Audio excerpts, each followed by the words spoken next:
안녕하세요, 어머님. 저 통합사회 한국사 문성민 강사입니다. 타이틀에 성적으로 증명됐다라고 쓰여 있는데요. 이제 설명에 들어오기 전에 원장님께서 되게 강조를 하셨는데 어머님들께 말씀드릴 때 정말 실제 성적으로 증명된 강사한테 수업을 들어야 된다라는 점을 강조드리라 라고 하셨습니다. 참고로 저는 제가 하는 학교마다 다 제가 압도적으로 1등급을 가장 많이 배출합니다. 그리고 상위권 친구들은 제 수업 1학기 중간고사든 1학기 기말이든 듣기 시작하면 2학기 기말 끝날 때까지 한 명도 빠져나가지 않습니다. 참고로 한 학교 학생 같은 경우에는 어머님께서 수강했었던 전 과목 강사들 중에 제가 단연 으뜸이다라고 말씀을 하십니다.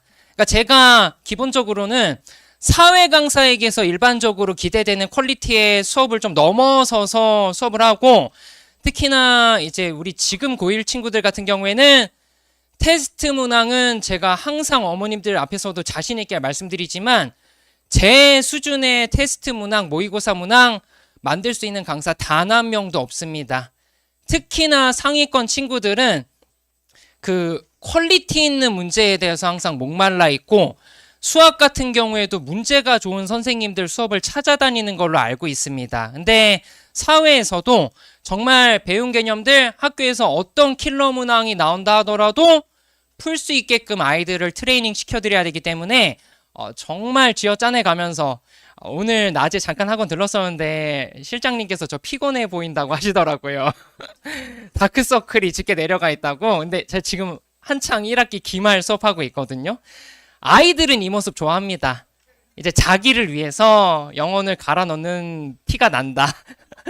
당신 일 좀 열심히 하는 것 같다 라고 하거든요. 그래서 제가 어머님들께 통사한국사에 대해서 간략하게 말씀을 드리고 우리 아이들이 어떻게 대비해야 되는지 말씀드리도록 하겠습니다. 이제 서울대학교 나왔고요. 제가 항상 설명회 끝날 때마다 문희만 서울대가 아니라고 말씀드립니다. 아마 이따가 뒤에서 원장님 들어오시면 정말 문희만 서울대가 아니에요 라고 다시 한번 말씀하실 텐데, 서울대학교 나왔고요. SNT 학원 비롯해서 뭐 시대인재 미래탐구에서 수업 진행하고 있습니다. 그래서 이제 이번 교육과정, 바뀐 교육과정의 통합사회는 지난 교육과정하고는 다르게 통사 1과 2로 나뉘어집니다. 한국사도 동일합니다. 한국사도 그냥 전체 한국사가 아니라 한국사 1과 2로 나뉘어지고요. 통사 1은 1학기 범위라고 생각하시면 되고 통사 2는 2학기 범위라고 생각하시면 됩니다. 근데 이제 한국사는 그냥 시대 순서대로 잘라서 1과 2가 나뉘어졌습니다. 근데 통사 같은 경우에는 제가 처음에 교육과정 바뀌고 단원 봤을 때 약간 의아하다는 생각 들었는데요. 통합사회 1은 단원 자체가 다 지리 중심입니다. 물론 중간중간에 일반사회나 윤리 파트 내용도 담겨 있긴 하지만 이 내용만으로는 지리의 비중이 70% 이상입니다. 그래서 거의 모든 학교가 일주일에 4시간 통사 수업을 하는데 2시간은 지리 수업을 하고 일반사회, 윤리를 각각 1시간씩 진도를 나갑니다. 그래서 보통은 중간이든 기말이든 거의 다 지리에서는 킬러 문항들이 나온다라고 생각하시면 될 것 같고요. 다만 이제 올해부터 약간 차이가 생긴 게 윤리 파트가 기존에는 통사에서 그렇게 심화 개념이 다뤄지거나 내용이 많지 않았습니다. 근데 선생님들께서 특히나 수학과학이 익숙하고 이과형인 친구들 입장에서 윤리 함정선지를 되게 어려워한다라는 걸 파악하셨기 때문에 올해부터는 특히나 학교마다 공통적으로 윤리에서 다루는 비중이나 내용들이 좀 많아졌습니다. 예전에 비해서. 반면에 이제 2학기 때에는 일반 사회가 비중이 큽니다. 제가 아래쪽에 법과 경제 중심이라고 썼는데요. 법이랑 경제도 다 일반 사회라고 하는 카테고리 안에 포함이 됩니다. 그래서 반대로 2학기 때에는 학교에서도 일반 사회 선생님께서 일주일에 2시간을 수업을 하십니다. 반면에 지리랑 윤리가 1시간씩 나눠서 수업을 하게 되고요. 그래서 2학기 때에는 아이들이 중간고사 때는 법 파트의 암기나 함정선지 잘 구분해야 되고요. 기말에는 경제 파트에서 응용하거나 계산하는 것들이 핵심이다 라고 말씀을 드릴 수 있습니다. 그래서 통사 같은 경우에는 기본적으로 대치동 아이들한테 그 교과서에 있는 내용만 가지고서는 절대 등급을 구분할 수가 없습니다. 그러니까 조심하셔야 되는 게 국영수랑 마찬가지로 통사한국사도 고등학교 오면은 상대평가 1, 2, 3, 4, 5등급으로 나뉘어지고요. 1등급 받으려면 전체 학생 중에 10% 안에 들어야 됩니다. 그러니까 10%가 별거 아닌 것처럼 보이지만 중동이나 휘문 같은 최상위 학교에서 한 370명, 80명 중에 37등, 8등 안에 들기가 정말 어렵습니다. 과목마다. 그래서 아이들의 등급을 나누기 위해서 선생님들께서 심화 개념들을 다 따로 정리해 주세요. 그러니까 이 심화 개념이라고 하는 게 교과서로는 통사가 잘 진도가 안 나가고요. 학교 선생님께서 파트마다 학습지를 나눠 주십니다. 그리고 그 학습지로 진도를 나가시고 학습지 내용들은 교과서, 교과 과정의 내용도 있지만 지금 고3 친구들 선택 과목에서 다루는 심화 개념의 내용들이 절반 이상이다 라고 보시면 되겠습니다. 그 내용들 완벽하게 캐치를 해야 아이들이 좋은 성적 받을 수 있고요. 그리고 문제는 이 심화 개념이라고 하는 게 학교마다 다루는 내용들이 다릅니다. 같은 단원이 시험 범위여도 선생님의 전공에 따라서 그리고 선생님께서 어떤 내용들에 중점을 두는지에 따라서 심화 개념의 내용들이 다 달라집니다. 그래서 정말 학교 선생님 자료에 맞춰서 공부가 이루어져야 합니다. 그리고 문제 같은 경우에도 사회는 그냥 암기하면 되는 거 아니냐? 물론 암기 문제도 나옵니다. 근데 중요한 게 그런 단순한 문제들은 맞춘다고 해서 등급이 올라가지 않습니다. 그냥 틀리면은 등급이 떨어지는 문제들이다 라고 생각하시면 되고요. 결국에는 선생님들께서 공들여서 출제하시는 응용이 필요한 수능이나 모의고사 유형의 문제까지 잘 풀어야 좋은 성적 받을 수 있습니다. 특히나 이 1학기 때 지리 파트에서 변형 자료를 정말 많이 학교마다 다 출제하세요. 그러니까 정말 하나하나 지도나 그래프도 암기해야 되고 그 그래프나 지도의 형태마저도 계속 변형해서 출제를 하십니다. 그러니까 요즘에는 정말 제가 수업하는 학교들 선생님들 기출을 보면은 정말 공들여서 내셨다는 게 티가 납니다. 그러니까 아이들이 그런 문제들에 대해서 유형마다 꼼꼼하게 대비가 이루어져야 되고요. 윤리 파트나 법 파트에서는 암기 플러스 정말 이 이과형 친구들이 헷갈려하는 게 함정선지 문항입니다. 그러니까 똑같은 내용을 표현만, 그러니까 아다르고 어다르다라고 해서 표현만 바꿔서 내면 이게 같은 내용인 줄 모릅니다, 아이들이. 근데 그런 것들을 캐치하지 못하면은 전교권 친구들도 사이좋게 번갈아 가면서 문제 틀립니다. 그러니까 그런 내용들까지 잘 캐치해야 되고요. 요즘에는 올해 들어서 이게 좀 더 강화가 됐는데요. 통사에서 서술형 문항 배점이 좀 높아졌습니다. 그러니까 중동고 같은 경우에는 작년에는 객관식만 나왔습니다. 통사에서. 근데 올해 되면서 1학기 중간고사 때 배점이 30점이 됐습니다. 그러니까 아이들 입장에서는 이 서술형 문제 배점 큰 거 하나 날리면은 그냥 그대로 등급이 하나가 날아갑니다. 그러니까 아이들의 입장에서 이 부담스러울 수 있는 서술형 문항에 대해서까지 휘문도 마찬가지입니다. 그래서 서술형 문항에 대해서까지 좀 완벽하게 대비가 이루어져야 되고요.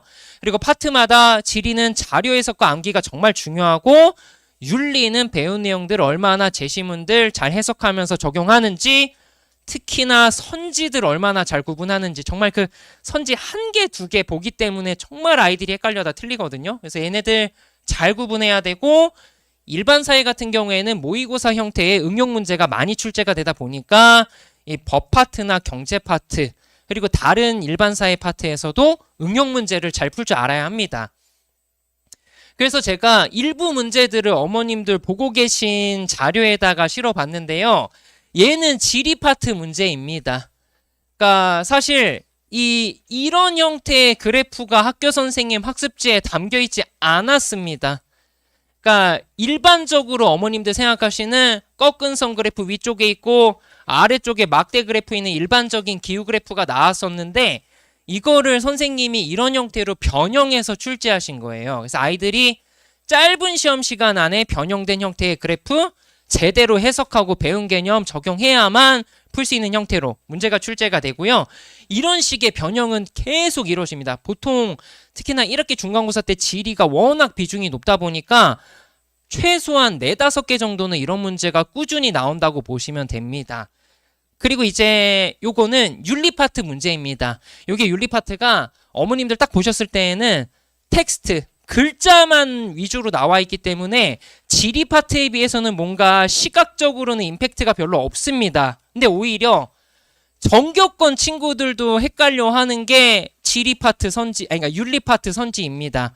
제가 중간고사 끝나고 나서도 어머님들께 간담회를 했었고 그 간담회 때도 몇몇 학생은 와서 같이 들었습니다. 근데 어머님들 앞에서 여기 나와 있는 선지들 아이들이 공부한 거 치고는 그렇게 어렵게 출제된 선지가 아니다라고 말씀을 드렸는데요. 아이들 입장에서는 고개 푹 숙이는 친구들 정말 많았습니다. 그러니까 이게 선생님께서 그렇게 고민 많이 하시거나 신경 써서 어렵게 킬러로 출제하지 않으셔도 아이들 입장에서는 체감 난이도가 되게 높은 게 윤리입니다. 근데 그 윤리를 조금만 더 신경 써서 어렵게 내면은 거의 다 틀립니다. 그래서 좀 준비를 잘해야 되고요. 요거는 일반사회 파트 문제인데요. 원래는 1학기 중간고사 때는 일반사회가 그렇게 비중이 거의 없습니다. 근데 선생님께서 학습지나 수업 시간에 추가 자료 정리해 주신 내용 안에서 별도로 가르치고 요거는 통사 교과과정 교과서에 아예 없는 내용입니다. 그래서 앞에 있는 내용들은 그래도 연관성이 있는데요. 얘 같은 경우에는 아예 관련이 없는 내용들을 출제하셨다라고 보시면 될 것 같고요. 그리고 요 문제 같은 경우에는 서술형 문제고 아이들이 교과서에 있는 내용들 꼼꼼하게 체크를 했어요. 특히나 서술형은 중요도가 높고 중요한 내용이 나오기도 하지만 정말 강사인 제가 봤을 때 비중 높지 않고 그렇게 중요도 높지 않은 내용 안에서도 서술형이 나옵니다. 그렇기 때문에 아이들이 이 교과서, 그러니까 수업 때 교과서 안 쓰고 학습지로만 수업하다 보니까 교과서를 소홀히 하는 친구들도 꽤 많습니다. 이제 1학년이 되면. 근데 교과서에 대해서까지 꼼꼼하게 암기해야 완벽하게 점수를 받을 수가 있고요. 요것도 마찬가지입니다. 요거는 지리 파트에서 지도상의 위치랑 같이 개념들 세부적으로 암기해야 풀 수 있는 문제들이었고요. 그래서 아이들이 시험 잘 보기 위해서는 핵심적인 개념 플러스 고3 과정의 심화 개념까지 완벽하게 숙지가 되어야 합니다. 특히나 자료 해석 문제에 대해서 완벽하게 대비가 이루어져야 되고요. 계산 문제나 함정 선지들 다양한 유형의, 그러니까 중학교 때까지는 잘 마주할 수 없었던 문제들에 대해서까지 완벽하게 대비가 이루어져야 됩니다. 그리고 학교 시험에서는 정말 아이들이 긴장이 되기 때문에 학교에서 출제가 예상되는 문제보다 좀 더 퀄리티 있고 어려운 문제들로 꾸준히 대비를 해야 시험을 잘 볼 수 있습니다. 반면에 한국사는 제가 간략하게 말씀드리자면 일단 처음부터 끝까지 암기가 중요합니다. 제가 매번 이제 뭐 중간기말 정규반 시작할 때마다 1회차부터 아이들한테 정규 수업 끝날 때까지 매주 잔소리하는 게 암기하라는 잔소리 매주 합니다. 한국사, 이게 아이들이 중학교 때까지는 한국사가 전근대 파트가 거의 다예요. 그러니까 전근대 파트라고 하면은 고종께서 왕위에 오르시고 흥선대원군 집권하기 이전에 그 세도 정치기까지가 전근대 파트입니다. 근데 그 전근대 파트가 고등학교에서는 1학기 중간고사도 다 채우질 못합니다. 이미 1학기 중간고사에도 근대사가 나오는 학교도 있습니다. 그러니까 아이들이 중학교 전체에서 배운 내용들이 그냥 1학기 중간고사면은 끝난다라고 생각하시면 돼요. 문제는 기말부터 들어가는 근대사, 현대사는 아이들 입장에서는 거의 학교에서 배운 적이 없는 내용들이기 때문에 이게 꼭 역사 싫어하고 중학교 때 학교에서 수업 안 들었다 그게 아니라 학교에서 수업을 열심히 들었는데도 전혀 배우지 않았었던 내용들이 1학기 기말부터 바로 나옵니다. 그래서 아이들이 요 내용에 대해서 잘 대비가 이루어져야 되고요. 기본적인 출제 방향은 교과서 베이스입니다. 제가 이제 학교별 설명회 할 때 어머님들께 정말 그 학기 초 시작할 때 강조드리는 게 교과서만 머릿속에 집어넣었다라고 하면은 한국사는 변수도 없이 1등급입니다. 근데 문제는 그 교과서를 머릿속에 집어넣기가 너무 힘듭니다. 정말 1학년이 되면은 아무리 수학과학을 고3 과정까지 선행 다 끝낸 친구라 하더라도 모든 학교 친구들이 국어, 영어 하느라 시간이 정말 없습니다. 우리 아이들 영어 잘하죠. 근데 그 영어가 실력으로 커버해서 1등급 받을 수 있는 영어가 아니에요. 그냥 다 외워야 합니다. 그런데 이제 그 와중에 한국사 교과서 머릿속에 집어넣는다? 현실적으로 거의 안 됩니다. 그리고 이제 아이들이 가장 저한테 많이 클리닉 때 얘기하는 게 교과서가 불친절하다는 얘기를 많이 합니다. 그러니까 중학교 때는 교과서 서술이 되게 자세하고 하나하나 설명을 해줬는데 고등학교는 이게 제가 아까 전체 범위가 1학기 중간 범위라고 말씀드렸죠. 이게 페이지가 4분의 1로 줄면서 근데 내용이 주냐? 내용은 그대로입니다. 거의 키워드 위주로만 교과서가 쓰여 있습니다. 그러니까 설명이 없다 보니까 아이들 입장에서는 이해를 하기가 좀 힘들어하고요. 그리고 선후관계, 앞뒤 순서 물어보는 문제는 항상 출제가 됩니다. 그래서 특히나 아이들이 이 사료에서 제시문을 주어졌을 때 얼마나 내용들 파악하고 선지의 내용들 찾아낼 수 있느냐, 지도, 사진, 그래프 얼마나 잘 암기했고 해석할 수 있느냐를 물어보는 문제가 나옵니다. 또 하나는 시험별로 난이도 편차가 큰 경우가 있습니다. 그러니까 중동고가 이번 중간고사 때 만점자가 34명이 나왔습니다. 작년 중간고사 때는 20명대였던 걸로 제가 기억하거든요. 근데 작년 1학기 기말에는 만점자가 한 명도 없었습니다. 90점을 넘은 아이가 전교에서 7명밖에 없었고요. 제 수업 들었던 아이 중에 95점대 받아서 단독으로 1등을 했습니다. 1등을 한 친구마저도 95점대였습니다. 그러니까 아이들의 입장에서는 시험이 한번 쉽게 나오고 나면은 뭐 그냥 어지간히 하면은 또 뭐 100점 언저리 가까이 받겠지라고 하다가 엄청나게 호되게 당하는 경우가 꽤 있습니다. 그러니까 시험별로 난이도의 편차가 커질 수 있다는 거를 염두에 두고서 어렵게 나올 수 있는 거에 대비해서 항상 시험 대비를 해야 합니다. 그래서 이제 이게 올해 출제됐던 문제들이고요. 올해는 만점자가 좀 많은 문항들이었기 때문에 좀 상대적으로 많이 틀린 문제입니다. 이게 아이들 입장에서 좀 많이 헷갈렸던 문제고요. 광개토 대항능비가 광개토 대항이 아니라 장수항 시기에 건립된 비석인데 보통 요거를 광개토 대항이라고 생각해서 틀린 친구들이 정말 많았습니다. 이런 것들 잘 캐치해야 되고요. 이런 정치기구의 특징 같은 것들은 그냥 매번 물어보는 문제고요. 이런 식의 이제 제시문 해석해서 아이들 순서 물어보거나 관련된 세부 내용들 물어보는 문제가 보통 출제가 이루어집니다. 그래서 우리 아이들 한국사 잘하기 위해서는 전체적인 흐름에 대해서 잘 이해해야 되고요. 사료 해석 문제, 제시문이나 사진, 지도, 그래프 형태들 잘 해석해야 되고 특히나 선후관계 잘 파악해야 되고 교과서 완벽하게 암기해야 됩니다. 그리고 한국사가 서술형 비중이 또 30점이 되는 학교들이 있기 때문에 이 선원술형 비중이 높을 경우에는 아이들이 마찬가지로 부담이 크다 보니까 잘 대비를 해야 합니다. 그래서 이제 1등급을 받기 위해서는 일단 제 수업 듣는 게 가장 확실하긴 합니다. 이거는 현 고1 학생들 어머님들께 확인해 보시면 진짜 어떤 어머님도 제 수업에 대해서 평가가 안 좋으신 경우가 없기 때문에 심지어 1학기 중간고사를 수강하고서 기말에 수강하지 않는 어머님마저도 제 수업 자료가 좋다라고 말씀을 하세요. 근데 이제 아이가 너무 그 기본적인 것마저 잘 못 따라가니까 그냥 한 명씩 붙들어 놓고 교과서 암기라도 시키는 거를 해야 되겠다라고 말씀을 하시는 경우가 있는데 정말 상위권 학생 어머님들은 얼마나 수준 차이가 큰지를 다 알아보십니다. 제 자료나 수업 퀄리티가. 그래서 정말 자신 있고요. 그래서 제가 통사에서 아이들 1학기 때 성적을 결정할 수 있는 지리 파트 그리고 2학기 때 정말 아이들이 힘들어하는 법 파트나 경제 파트, 킬러 파트 위주로만 수업을 진행할 예정입니다.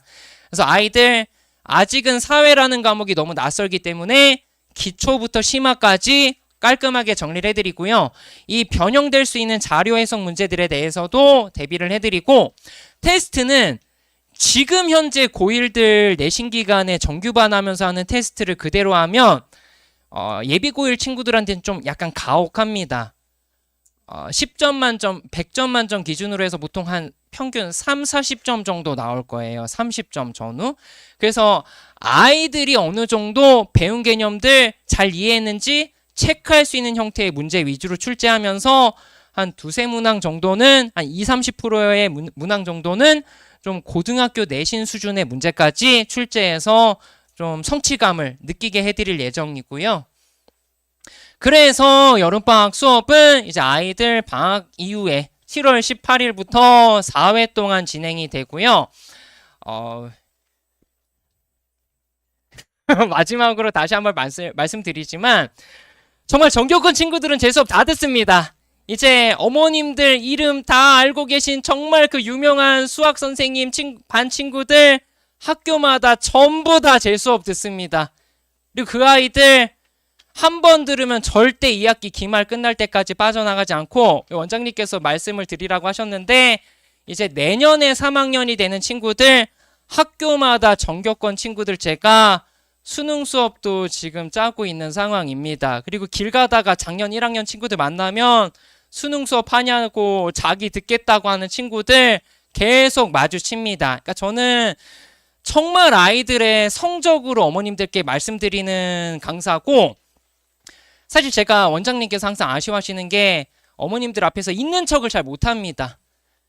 그러니까 사실 있는 척만 하는 강사들이 거의 다라고 보시면 됩니다. 이게 사회 강사들은 국어, 영어, 수학 강사랑 다르게 강사 간의 퀄리티 차이가 정말 심하기 때문에 어머님들 앞에서 연기만 하고 척만 하는 강사들이 거의 다라고 보시면 됩니다. 그러니까 정말 체크를 하셔야 되는 게 선배들에게 인정을 받았고 잘하는 아이들이 계속 듣는 수업이냐 설명회에서만 영혼 쏟아넣는 강사냐 그거를 반드시 체크하셔야 됩니다. 그리고 실제로 요즘에는 대치동 어머님들은 그걸 다 거의 다 알고 계시더라고요. 그래서 제가 우리 아이들 내년에 어렵게 느껴질 수 있는 이 통합사회 과목에 대해서 미리미리 개념 정리 잘 할 수 있도록 최선을 다하겠습니다. 감사합니다.